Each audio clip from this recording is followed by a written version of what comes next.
রায়হান সাহেব, আজকে তো জুমার দিন, মসজিদে যাইয়েন। আজকে আমি আগে যাইতেছি, কারণ দীপ্ত মিয়া মসজিদে বিরিয়ানি দিবে। আচ্ছা ঠিক আছে।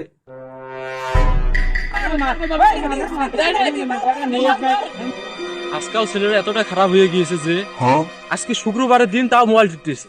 আসসালামু আলাইকুম। ওয়ালাইকুম আসসালাম। শুক্রবার, চলো নামাজে যাই। কাকা আমার তো পেট ব্যথা, তাই আজকে আমি যেতে পারবো না। বাবা তাহলে তুমি চলো।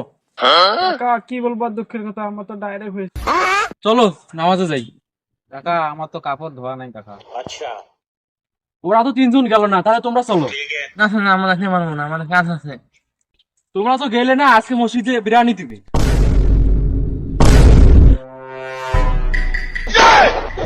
কাকা চলেন, আমার রেডি। আচ্ছা ঠিক আছে, চলো। 2 hours later.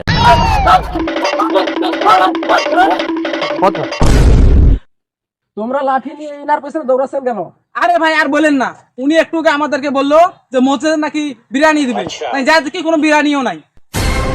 ও তাহলে এই কথা, এ তো আমাকে ধোকা দিয়েছে। মার মার।